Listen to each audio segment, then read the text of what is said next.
Welcome to the second session of the Lunch and Learn Law Enforcement Leadership Conversations.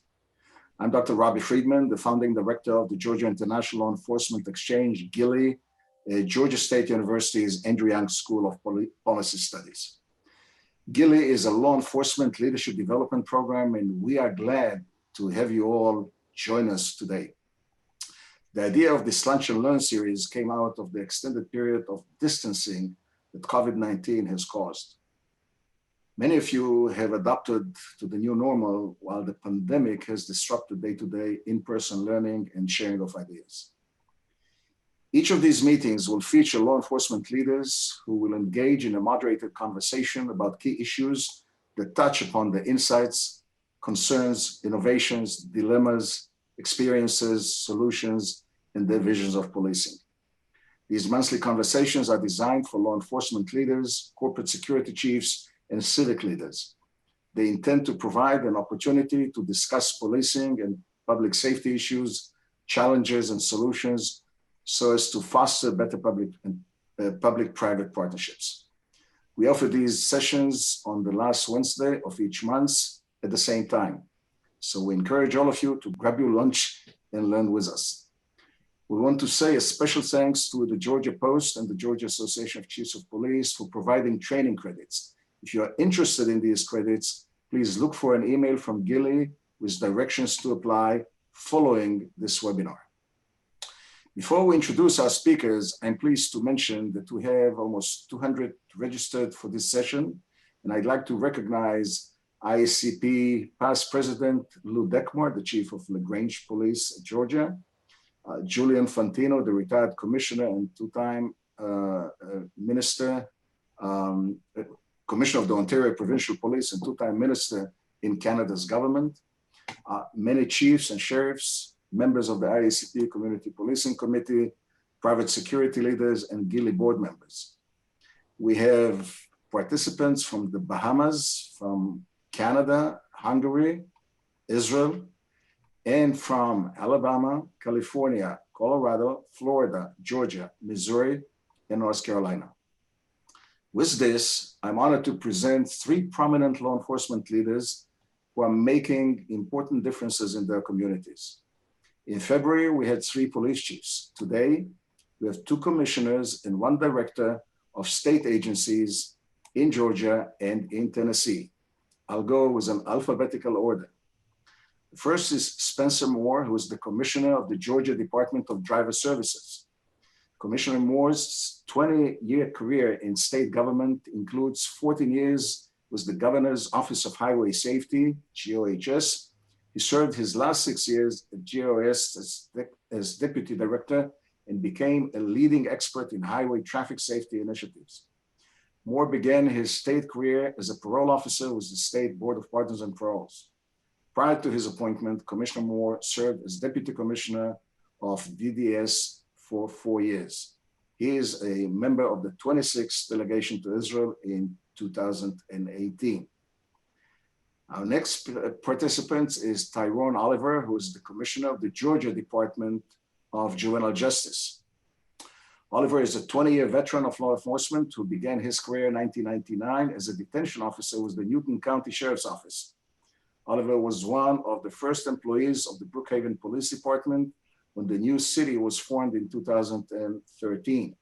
Commissioner Oliver was named Chief of Police for the city of Social Circle in January 2016, and in November 2018, he was designated by Social Circle as Deputy City Manager. He is also a member of the 26th delegation to Israel in 2018. David Rausch is the director of the Tennessee Bureau of Investigation. So welcome to our friend from the North. He was enlisted and served in the U.S. Army Military Police Corps from 1986 to 1990, where he attained the rank of sergeant. He served for 25 years in the Knoxville Police Department from 1993 to 2018, and served his last 7 years as chief of police. He also served on the department's Special Operations Squad, the SWAT team, for 10 years from 1997 to 2007. In June 2018, Governor Bill Haslam appointed Rausch to serve as the 9th director of the Tennessee Bureau of Investigation. David is the 5th vice president of the International Association of Chiefs of Police, and he's a member of the 27th delegation to Israel in 2019. So with that, I want to welcome our participants, and I'd like to put a few questions up on the screen. We know that we're in a new normal now, okay? So a few questions that I'd like to suggest as an opening. COVID-19 has likely caused significant changes inside your department's operations, and your teams are already in the new normal. What do you think are some of the things that will stay this way as we exit the pandemic? What are examples of changes you might believe will stay permanent? How do you work to maintain or restore public confidence for government operations? How did your background in law enforcement help you as a commissioner? How has professional development impacted your personal growth? What steps do you take to encourage professional development of your staff? Can you describe some steps you've taken to improve relations with the community? What do you see as the immediate challenge that must be addressed to improve policing? What long-term challenges do you see? What are your thoughts about police reform? And how do you recommend to cope with the growing antagonism against police? So with that, I think we'll just go in and start the conversation, pick up any of these issues that sort of is burning for you, and let's get into it. All right. Robbie, I guess I can start as far as an operation. By all means. All right, great. Well, how has COVID impacted the operation of a department like the Department of Driver Services? It's tremendously impacted. As most of the departments might know, we're going to see anywhere from 3.5 to 4 million people face to face each year. They're going to come into a center in order to get their service. We had to shut down in March 14th of last year, essentially to acquire the PPE and the things that we needed to operate safely.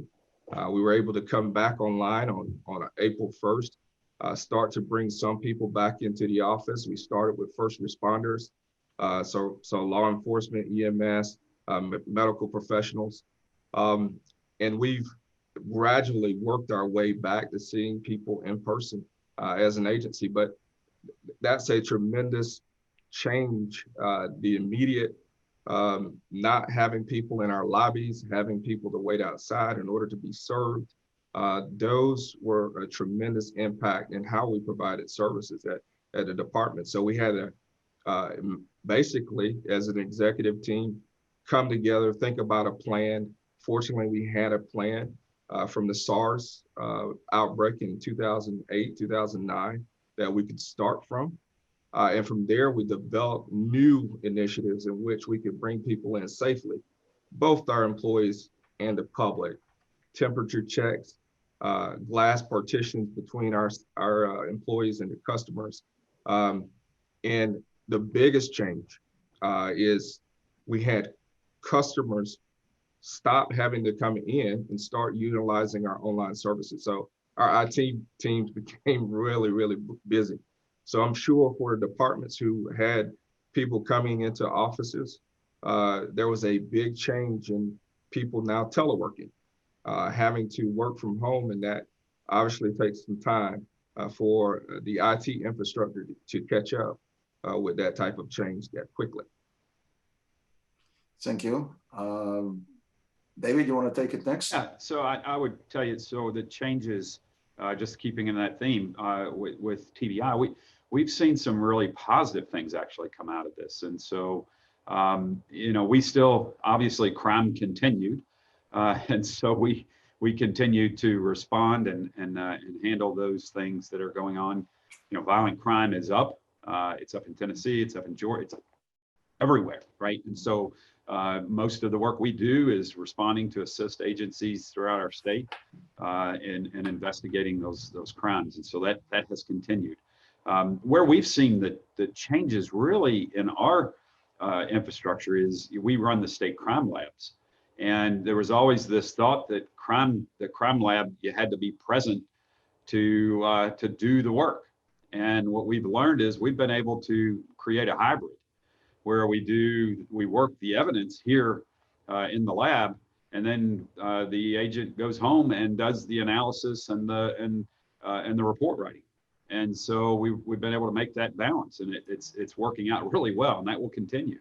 It also frees up equipment so that other analysts or other scientists can work on that equipment. So it's actually making us more effective, more productive. You know, with the courts closing down, every state crime lab will tell you about backlog and turnaround times, and we have them as well. When this started, we had over 21,000 pieces of evidence that were still to be worked. Today, we're at 11,000 pieces of evidence because the courts have been closed. And so our turnaround times have immensely improved, but now the challenge will be when they open courts back up, right? And so that'll be a challenge for us.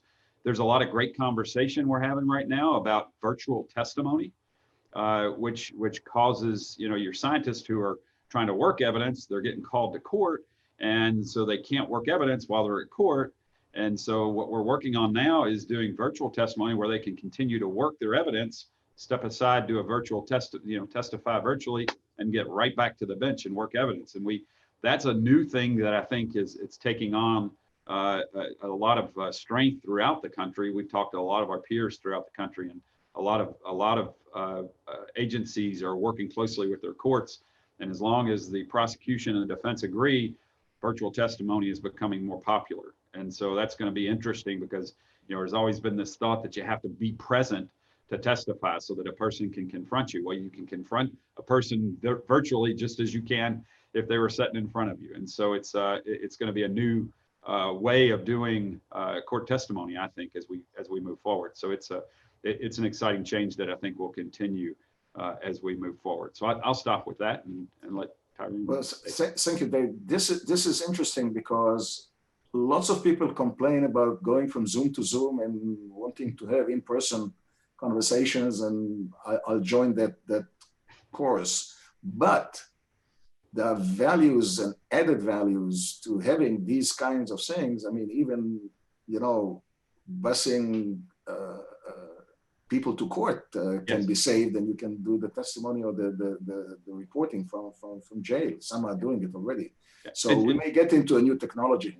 Yeah, and another point I'll make is in terms, even internally, as far as meetings, right? For a state agency, we have to bring people from every edge of the state to come to headquarters to have meetings. Well, we don't do that anymore. We do them just like this, and it saves us tons of money. We've saved over $1.5 million because of being able to do it this way, rather than bringing them in, paying them per diem, put them in a hotel room. We don't have to do that anymore. We can do all those meetings much more efficiently and effectively doing a virtual meeting. Clearly, for us at least, this was a way not to stop it altogether, but to continue operations. All of you have backgrounds in law enforcement. David, you've been a previous police chief, and Tyrone, you were a police chief before you became commissioner. How is COVID-19 impacting the Department of Juvenile Justice, and how is law enforcement helping you with that? I think on the Department of Juvenile Justice, just like everybody stated, I think, you know, teleworking is definitely showed that it's effective and we can still accomplish the missions. But, you know, not only that, it was kind of difficult to try to manage COVID in a correctional setting. At the time, we had 26 juvenile detention centers across the state. So we had to try to manage that population and the staff and make sure everybody stayed safe, because those that staff they didn't have the option to telework.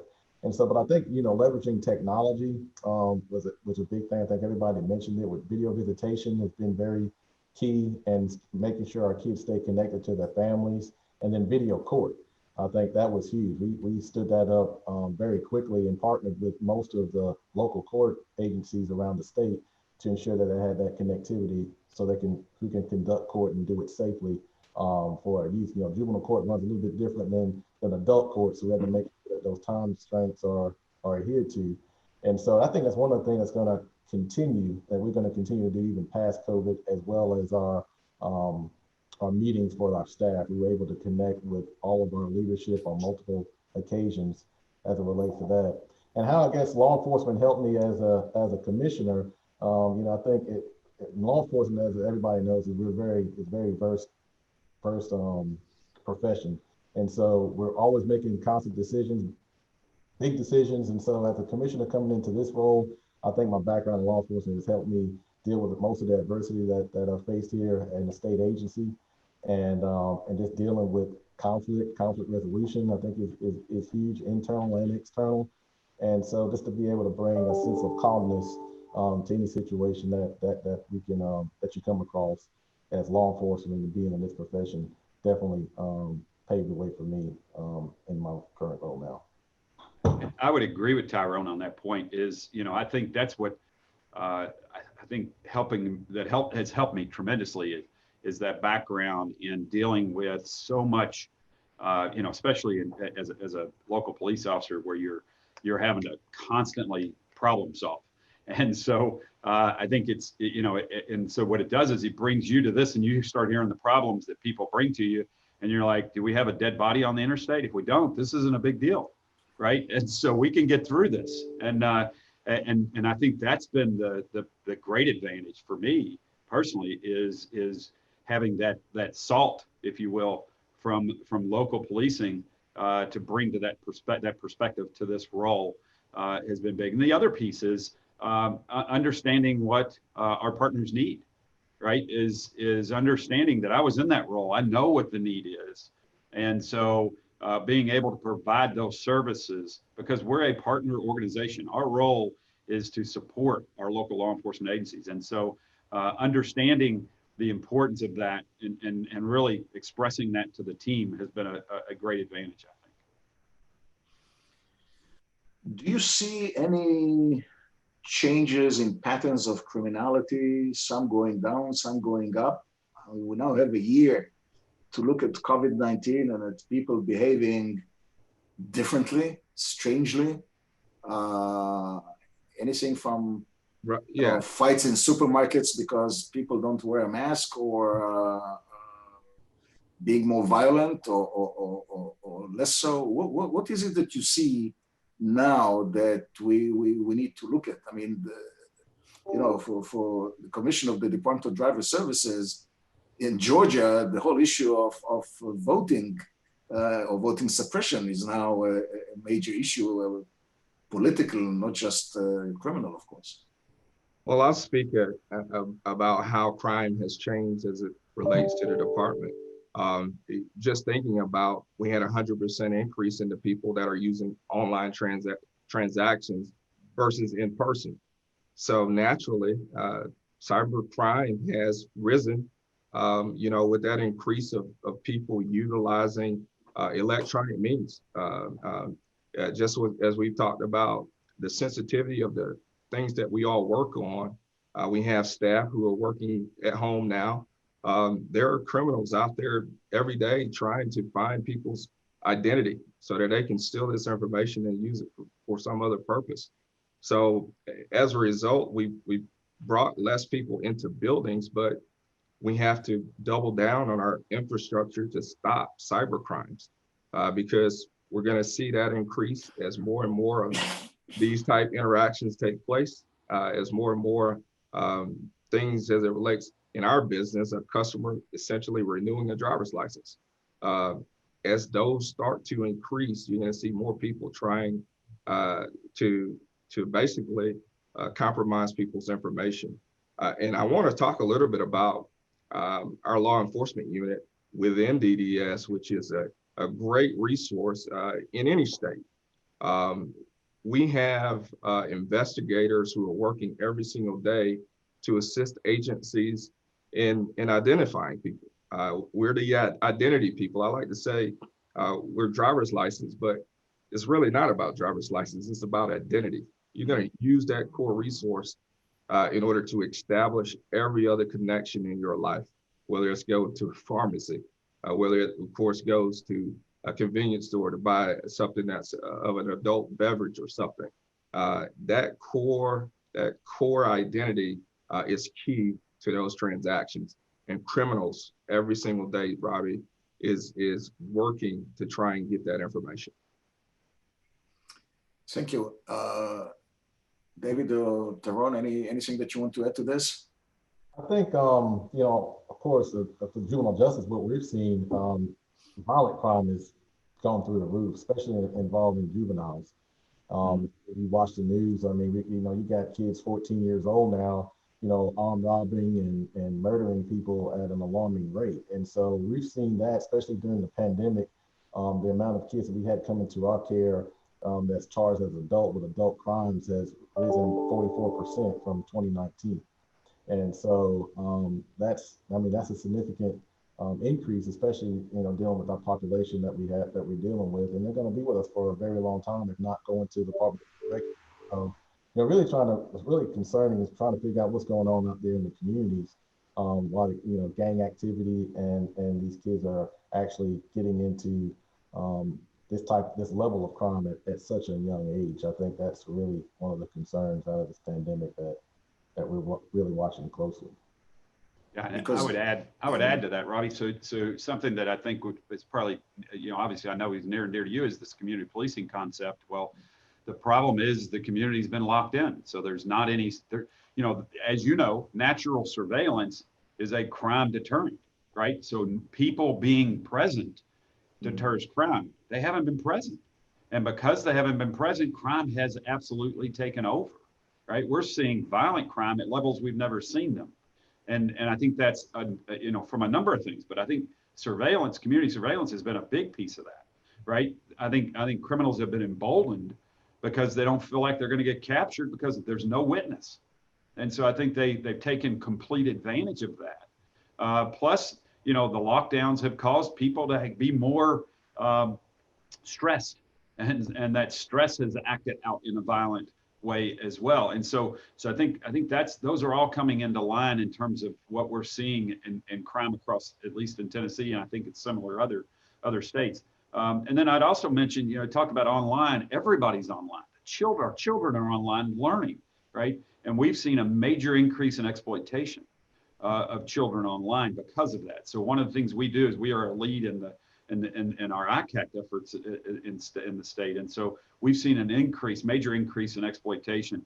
And then also the attempts, cyber attempts at going after vulnerable populations, the elderly, and going after others that are vulnerable, children especially. So, you know, I think there are a number of things. Overdose deaths, you know, we've seen overdose deaths increase, you know, and again, that's another area that we paid a lot of attention to. Unfortunately, that, you know, while the stimulus checks are wonderful, every time a stimulus check comes out, overdoses rise unbelievably exponentially. We've seen two things happen: either people are overdosing or they're buying firearms, and that's because we do all the background checks on firearm sales, and so we've seen an exponential growth in firearm sales over this past year since the pandemic. I mean, it's been greater than 133% in terms of our firearm sales in the state of Tennessee. And you know, so this pandemic has brought about some really different and interesting data that I think is going to be challenging as we go forward on how do we address what's going to result, you know, from these things that have been happening. There are some interesting studies about criminal behavior in times of crisis. And oftentimes when there's major crisis like a war, criminals sort of show solidarity with the rest of the population. It just doesn't last long. They have to go back to business. So we are now talking about a year, and when everybody is frustrated at home, they'll find some other ways of doing business. So it seems to me that we're in a situation of, on one hand, people know that the situation is still serious. On the other hand, they say, enough with this. I just want to move on with my life. And it's a conflict that is very difficult to bridge. A lot has been discussed and mentioned in public, in politics, by media, by commentators on police reform. It has become a slogan, and of course, once things are starting to get into policies, things are not as simple. In Minneapolis, given what's happening these days, is a good example where they wanted to defund the police, and then now they're allocating another $2 million to help just keep law and order around the court trial, which is an interesting issue. How do you see elements of police reform? Because some of it we see as tidbits. Well, let's eliminate qualified immunity, or let's cut budgets. What I don't hear is an overall approach that says, if we want to fight crime, or if we want to improve the lot of the community, what is the overall strategy that we should be using? Do you see any kind of a conversation like this, whether it's at the state level, at professional associations level? Yeah, I think you hit the nail on the head, Rob. I think we got to try to get out in front of it and create that narrative. I think you might have been on one of the committees that we had here in Georgia and a couple of others where we were trying to do just that. We knew this was coming, this talk was coming. And so, we all got together and try to get a position paper to put in front of the governor for police reform, so we can have a say on how that looks, so to speak. And I think that's very important, because there's a lot of misinformation out there. And when you look at what's going on, especially here in Georgia, about everybody want to try to reform police and do things that way. Some of the stuff that they're suggesting, we've been doing. And so I think educating the public as well, but then also recognizing that us being in law enforcement, sometimes we have to change with the changes, but let's get in front of it. Let's make the change ourselves instead of relying on the non-experts, so to speak, the legislators and the community make that change for us. Yeah, I agree with that. And, so the ICP, obviously, we've been talking about providing the resources to law enforcement to address these things that keep coming out that they call police reform, right? You mentioned, Robbie, qualified immunity. We put out a position paper ICP has to express, where we stand on a qualified immunity. The main thing is, I think most of the public has no idea what you're talking about when you say qualified. They think we have absolute immunity, like politicians and judges. We do not, and so it's helping them see that there is a clear difference, and qualified immunity is more controlled than what people are trying, or what certain pundits are trying to say it is. And so I think it's scary when you look. New York just did away with it. That's absolutely amazing. I think it's going to be a horrible mess as a result. And so I think you have these states and jurisdictions that are making these knee-jerk reactions based on activism rather than based on fact. And I think it's important for organizations like ICP, like GILEE, like Georgia Chiefs and Tennessee Chiefs, and all of us, we have to speak up, and we've got to educate about what the facts are. We talk about use of force standards. Well, most people don't even understand what we do. So they try to throw in these crazy ideas. They're trying to go backwards and talk about escalate. The use of force continuum. That's outdated. We don't use that anymore. So helping people understand, I think, is key. And I think there's three key pieces, and our friend Lou Deckmar, I think, has been a pro at this. And that is, first, you start with, let's recognize and admit the faults that we have had, right? Policing has had a ugly past, and we know that. So let's recognize and admit that. But then let's set the bar where we know it should be, and get agreement with our communities that this is where the bar should be. And then let's work as partners with our community policing efforts to assure that we maintain that. And I think that if you're only talking about police reform, that's the reform we need, is an agreement on what is practical. There's the activism wants to do away with this, and they're creating chaos so that people will say, well, yeah, we don't need the police anymore. We all know that's absolutely absurd. David, would you mind, for the sake of our viewers who are not versed in law enforcement language, just account for what is qualified immunity and why it's a problem? Abolishing it.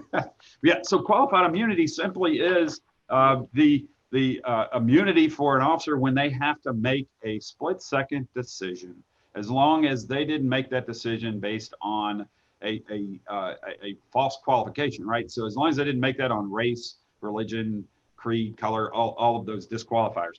It's really, the doctrine is grounded in recognizing that there are certain officials that have to make discretionary decisions on their job and in their functions that there's not clear guidance on what their actions should be, but it's based on what is right on the information that they have at that moment. And so what that means is that then when they make that decision, it's based on what is policy, procedure, and law at the time. And so then it says that if they do that, that they are immune from prosecution, right? And so if it's an absolute violation of the Constitution, they don't get it, right? But if it's a decision made on policy, procedure, and law, then they're immune, right? What about the losing the status of an employee and being sued on a personal level? Oh gosh, so what happens then is then every officer on the street is you pull qualified immunity. Every officer on the street can be sued for every decision that they make.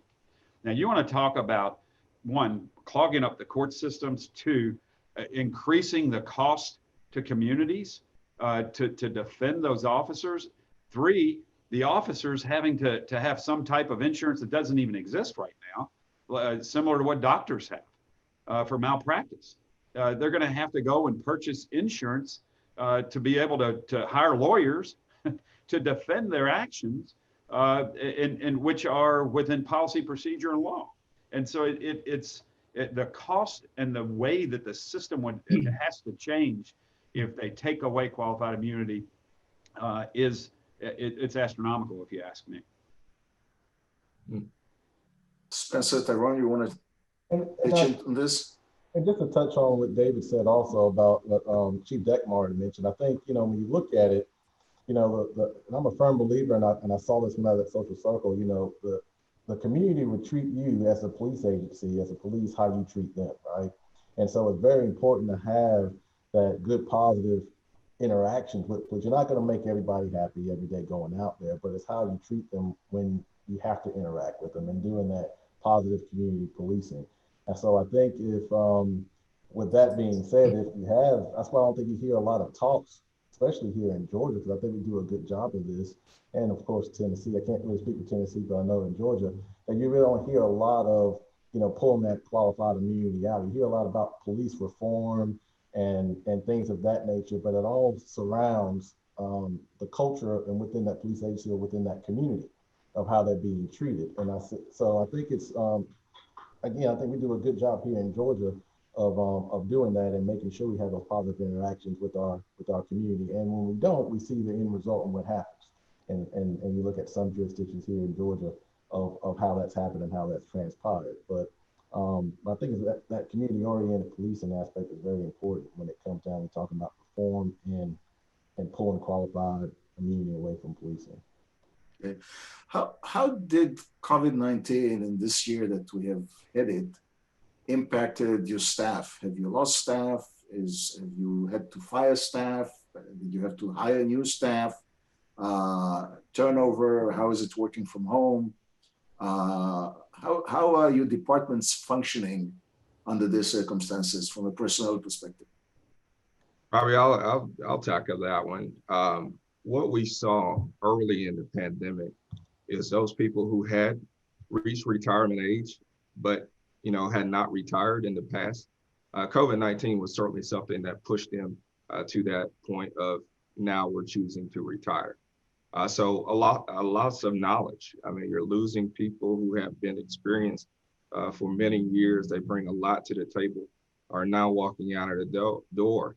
Likewise, those who were new into state government, perhaps not having had the experience of going through adversity, they were quick to leave. So if we were kind of left with those people in the middle, right? Those people who had been there 5 or so years, not quite 20 years, but those people in the middle who really see a long-term strategy or a long-term career for themselves in state government. But COVID-19 has really decimated knowledge in the workforce because many people who had brought so much to our organization, for example, just walked out of the door, or they put themselves in a path to walk out of the door. But I will say this, we had people who left in March or April who came back in November and December, which is amazing to me. And we welcome those people back. This pandemic. And they came back because? They came back because that initial fear of COVID-19 had somehow, calmed down. They weren't as fearful as they once were of the pandemic. So, and that's a good thing. If people want to come back to an organization after having left it for good, solid reasons, we've been welcoming those employees back. So COVID-19 has somewhat gotten a lot of those veteran employees to walk out of the door, which is a knowledge loss. But we certainly welcome the people who are willing to stick it out and make positive change. What we're seeing is constant change. Everything that we were doing once that was, for example, seeing people in long lines, or our law enforcement officers having to go out and make visits, they're now able to do, as both of the panelists have said in the past, do these things electronically through means like this and have a different type of workforce experience, which many of our staff have enjoyed. David, how is it in the TBI? Yeah, so we've actually done okay. So early on, when the pandemic was unknown and everything was shutting down, the governor and the legislature took actions to really cease everything. I mean, they stopped all improvements, and so we were getting ready to get some additional agents and a number of improvements. All of that got stopped, and so the budget was changed and basically frozen, and so hiring was frozen, everything was stopped, and so we stayed consistent. We didn't lose anyone, and so everything stayed consistent. Well, what's interesting is, as we've moved through the pandemic and watching what's happening fiscally in our state, we have had one of the biggest fiscal years ever.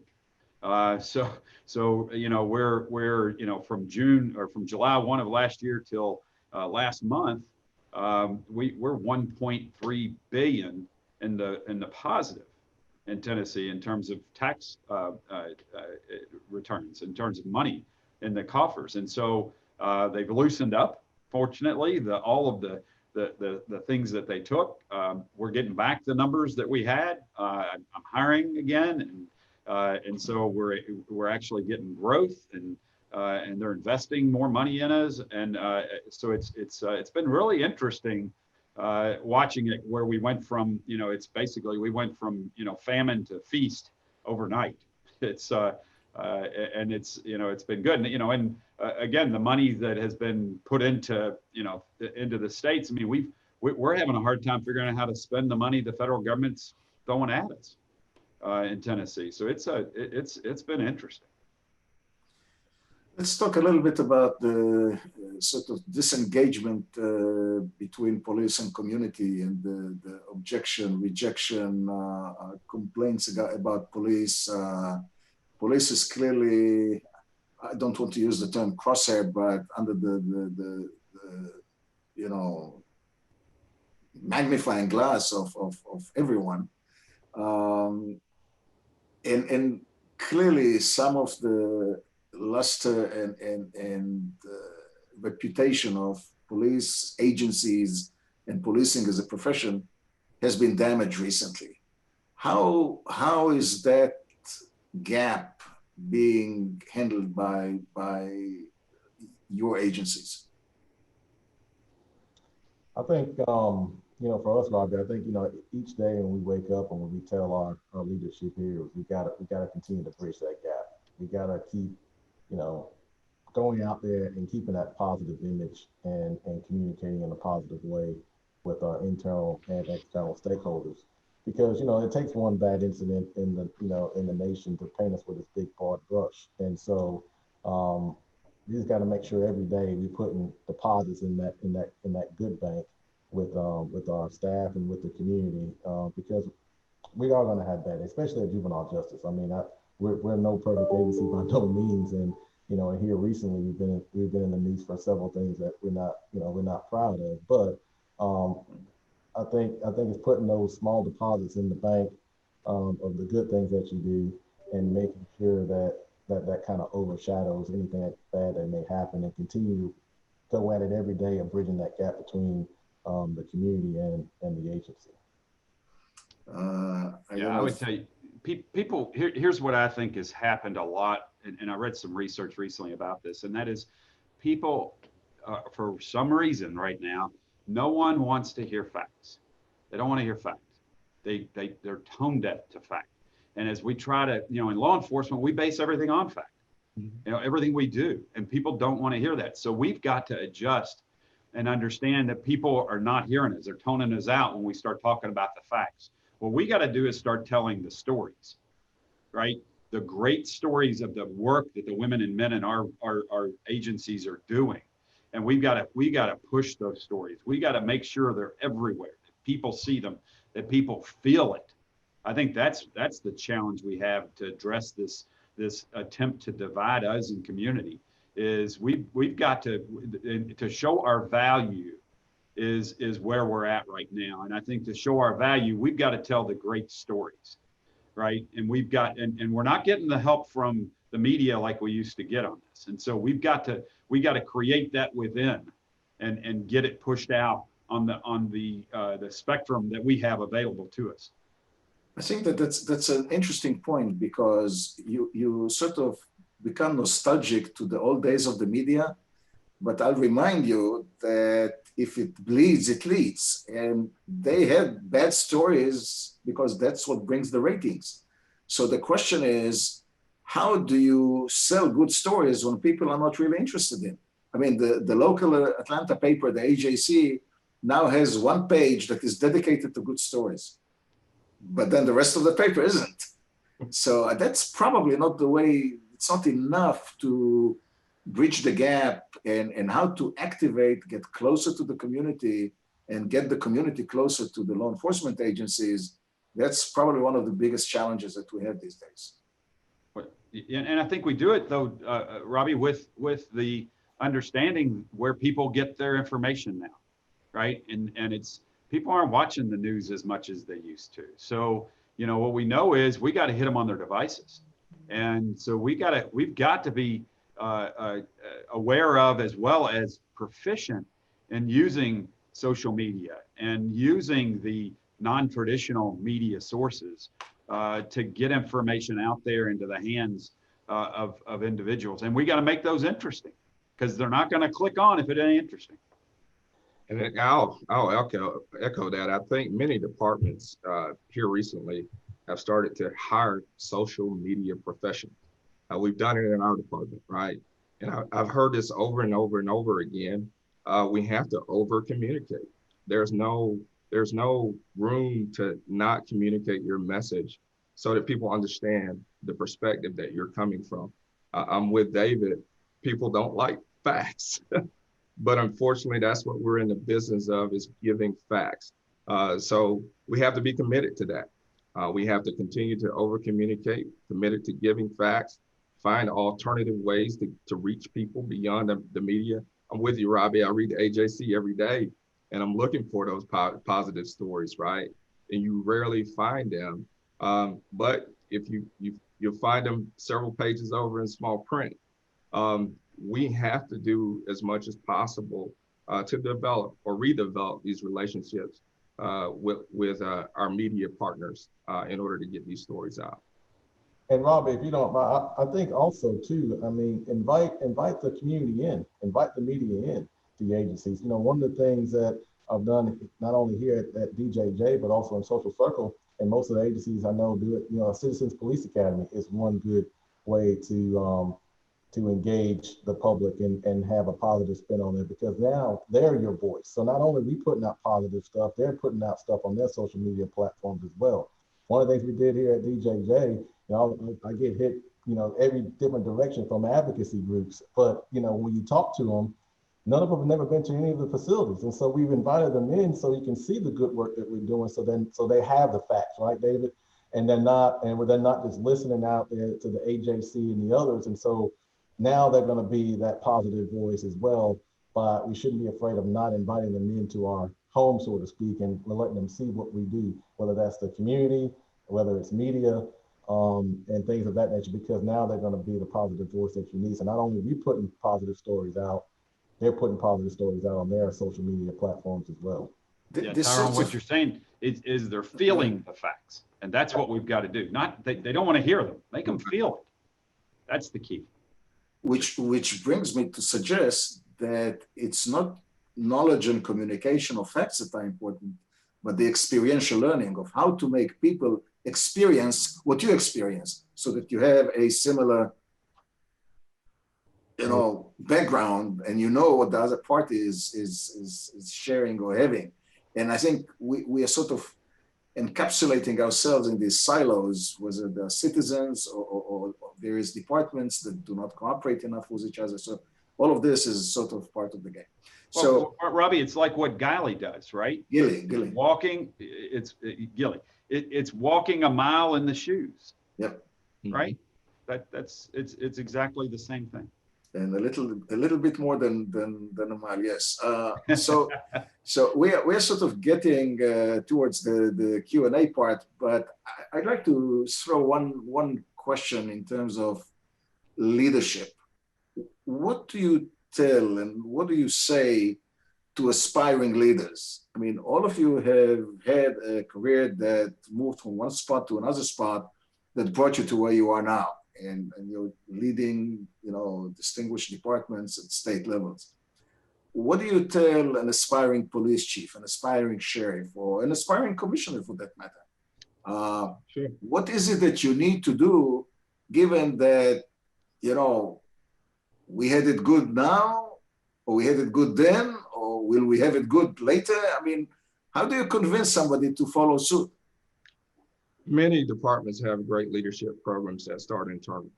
And if you are a leader or a commissioner, the goal and hope is that you have ongoing training that those aspiring future commissioners are in a program that puts them in a position that at some point during their careers, they can reach it. Another one is basically mentorship. Seek out people that you aspire to be like. Start to learn from them, develop a relationship, and do everything that you can to learn what they know from a perspective of, I want to be where you are. It's something that I think we take for granted, those personal relationships with people who you're aspiring to be like. So those are key things, I think. And again, I can't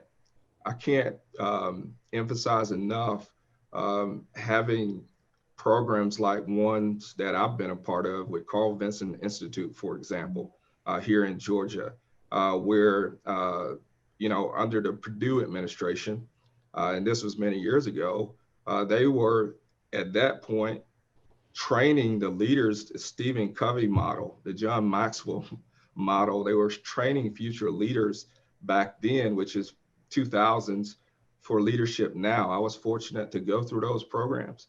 And many of the peers, just like GILEE or any other program, are now commissioners years later. So that investment in your seeking out those training opportunities is something that a person should be doing. Yeah, yeah, like you said, lifelong learning, be a lifelong learner is critical. I wrote down, so early in my career, I had a chief tell me, he asked me what my reading diet was.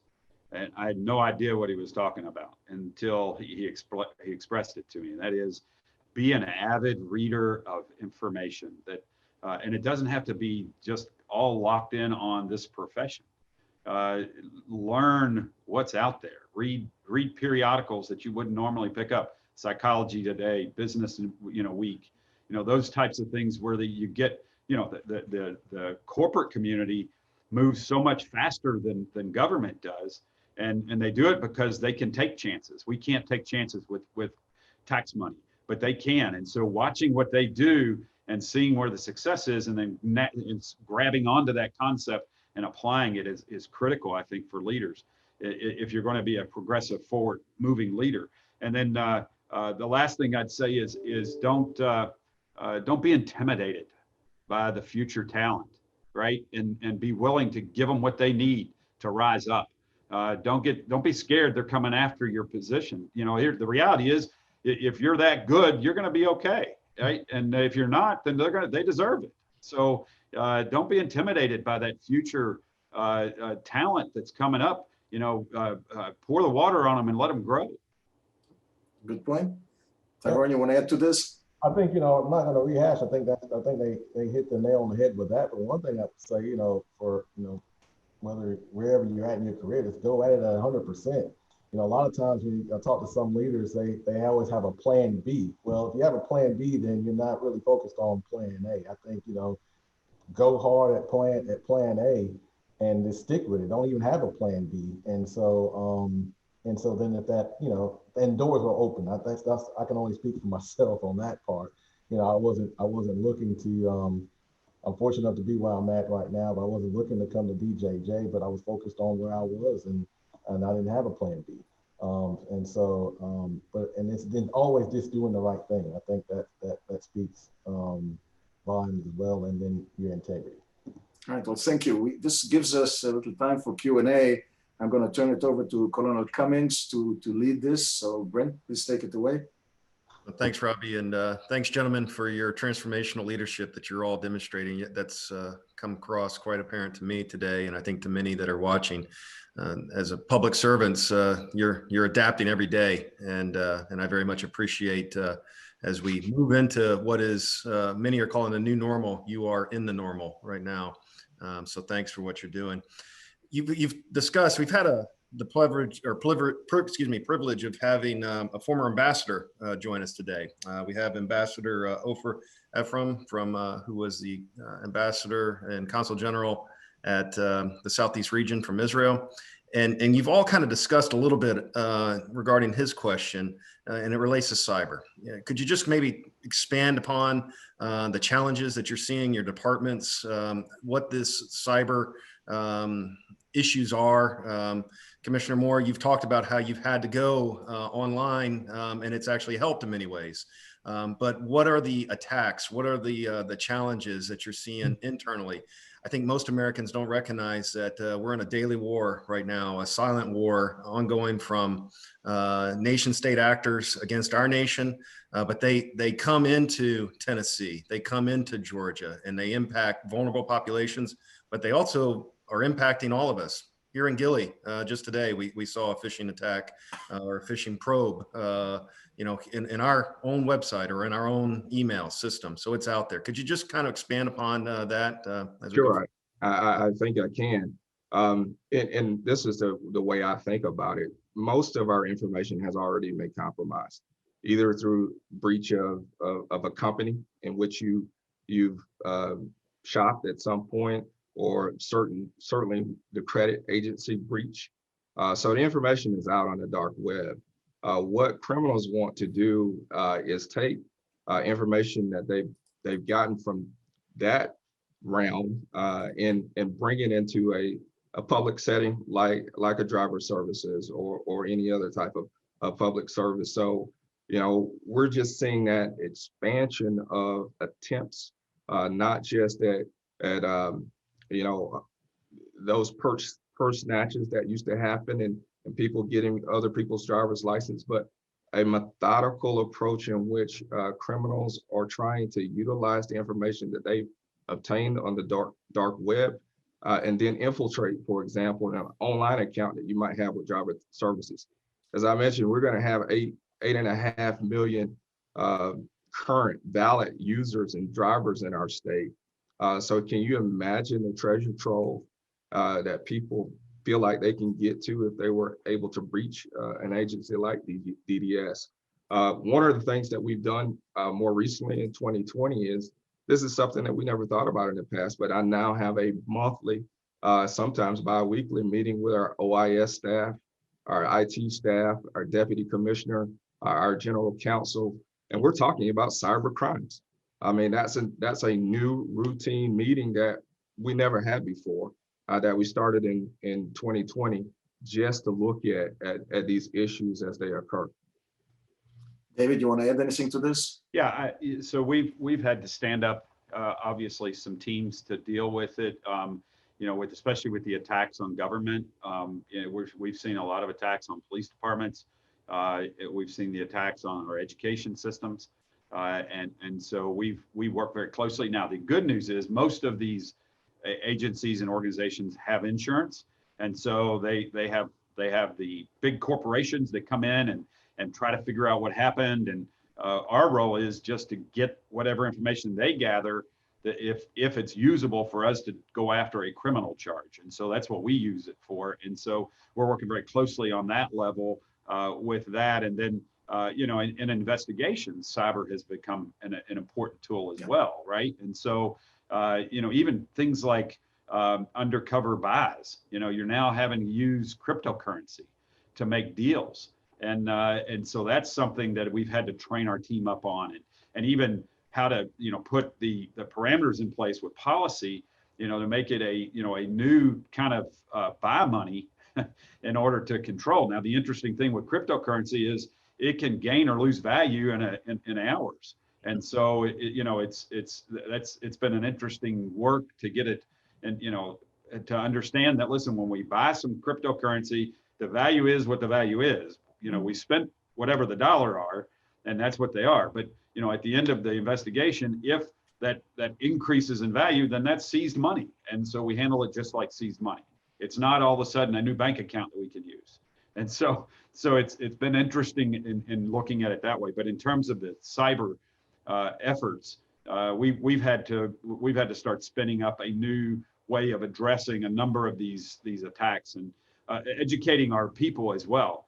You mentioned, you know, the phishing attempts. Those phishing attempts happen every day, and if you have one employee that accidentally clicks on that link, they have compromised your entire system. Yeah, right. Just on that too, you know, I think one of the things that the governor has put out here in Georgia, you know, we have to go through a mandatory statewide cybersecurity training. Every user that has an email address, and that kind of goes over those points that David just made about the phishing attempts. And there's an exam or knowledge test at the end that you have to take, and you have to pass, and you have to do it within a certain time period. So definitely training is good. Thank you, Oliver. Tyrone, Brent, do we have more questions? We can probably take one more. I've got a couple more here. Well, let me, this came in from Gerald Bailey a little bit earlier, and it talks about, you know, Director Rausch, you talked about the budget increase. Gerald Bailey is the former commissioner of the FDLE. So you've seen how you've seen an increase in budget, and I think we're seeing the same across here in Georgia for the commissioners. But how are you going to recruit, and what do you see as the impact to recruitment? It's good that you are able to offer, but how are you going to bring in the best of the best, you know, as we combat this defund the police and the challenges that law enforcement are facing across our country right now? Yeah, so this is where I feel sorry for my local chiefs and sheriffs, because and it's where I'm benefiting, right? The front line is who's being attacked. They're not attacking TBI. They're not coming after me.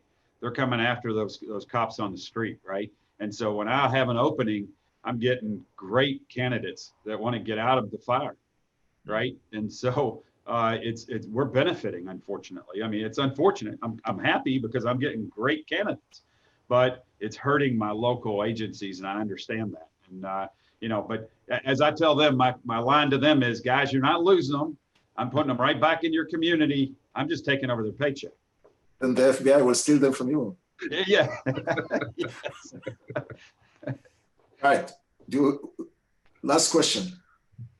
Well, you know, we've always had some good questions from Chief Davis out at Franklin Springs, Georgia, and this one's a little specific. I'll throw it to Commissioner Moore because he's asking about Class D licensing, Okay. and how it doesn't automatically convert to Class C. Could you expand upon that? He sees that as a challenge for his officers when they have to take corrective actions for violations, and perhaps there's a way that could be a little more streamlined. Is his question, Commissioner? Well, that is a very complex piece of law. That I will agree upon. So what you have is it's designed to be complicated to take these team drivers through an experience gaining perspective. So 15, they're going to get a Class P. 16, they're going to get a Class D. They're going to have restrictions on passengers and what times they can be out and all these different things. The natural transition from a D to a C is actually an easy one because it can be performed online.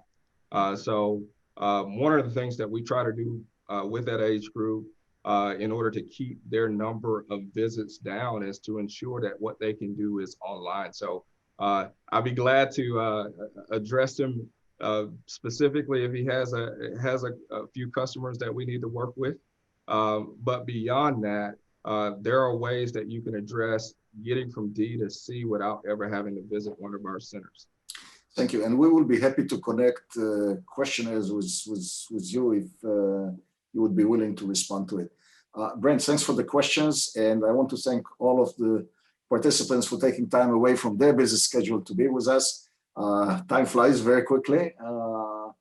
I want to mention that if you're interested in the post and chief's credits, again, please look for an email from GILEE later this afternoon, and it will give you directions on how to apply. Our next meeting will be on April 28th, same time, Wednesday at 11:45. And we'll have 3 sheriffs from Georgia and look forward to having you with us at that time. Again, thank you for all of the viewers and the participants for having a lunch and learn session with us today. Have a good day.